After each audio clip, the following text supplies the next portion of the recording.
Well, hi guys. Yeah, it's me, Ren, and welcome to my channel and ER. So today I want to talk about the give and receive action. So is a give and receive action is something like really basic in our divine principle. So in a way, like in the past, people would just say that give and take action because the translator think that take and receive is something like similar. It's something that you got. So that's why it gave such kind of like a translation. But after that, the more the people just trying to reflect about it, and they think that receive is much more accurate. So that's why.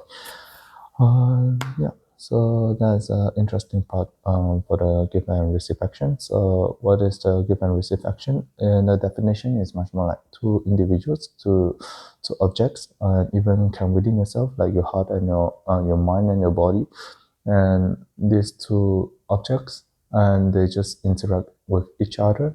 And the one who are starting to giving love, and it will be the subject, and the other side will be the object. And so then yeah, that's how the interaction gonna works in this way.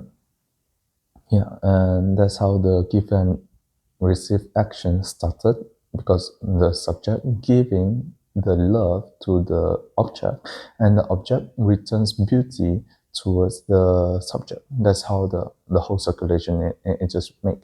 And maybe some people just think that it just returns. So what's so special about it? The special about it is that in our theory, so in the divine principle, if you're centering on God, so it's a four position foundation. So in the end, it's the four position foundation. But give and receive, give and take action only happens on two. But in a sense, if you have a centering on God, so then you can go into eternity because of the circulation of the energy. And when we're talking about this energy, it's not the physical energy. It's talking about like the emotional and somehow like we say interaction wise energy, that kind of energy. Yeah. So it's a little bit interesting.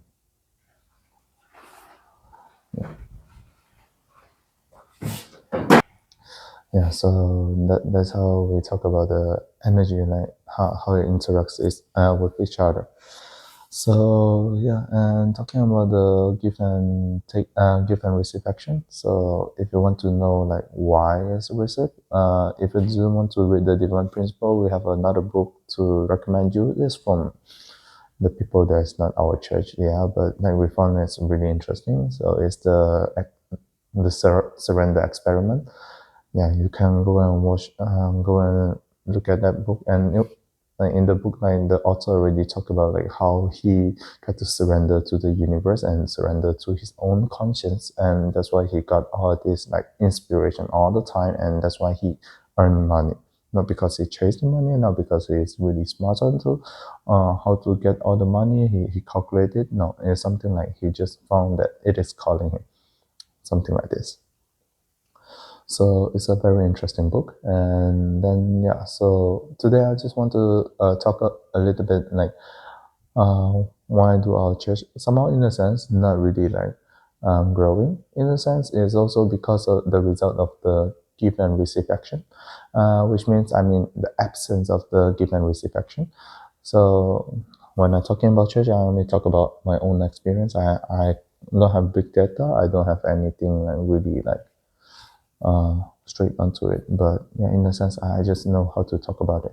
So while you're doing the give and receive action, so how could you share that when you're giving love and like the other side of the people, the other side like the subject or the object will receive it. So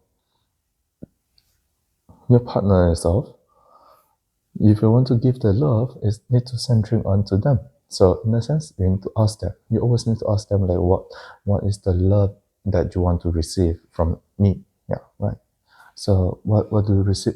What do you want to receive from me, and what do you want from me, and what can I do for you? Something like this, and only so then, like when somebody is asking it, like put their request onto it, and so then you can just practice your love by giving what they want, and they will be happy. That's how it's supposed to be. But in a sense, like in our church right now, what I see is not really working in this way. They keep on saying that, oh, the divine principle living or living for the sake of others. I'm like, yeah, but actually in divine principle, we don't really like directly say living for the sake of others. It's much more like this, like true fathers life motto, true mother as well. Living for the sake of others is much more like an extension of the divine principle. So extension of the give and receive action. It's not really like directly because of like give and receive action. Yeah, but yeah, if you want people to live like happily, yeah, you should just do living for the sake of others. That's how you do. That's how you gain love and yeah, gain the beauty in a way. And yeah, because of it, and because a lot of the church like is much more like only centering onto like, oh, we don't have budget, oh, we don't have money, oh, we can't run our church, we don't have money to sustain our members, not members, our workers, our staff, our full time. So we are reducing all the. It's not reducing the cost for our full time at the same time. Like they reduce it at the same time, they reduce the quality they are giving to the members. So in a sense, they are only play into like protective way. And remember in the Bible, so Jesus said, those who want to live, they will die, and those who want to, they are ready for to die, they will live.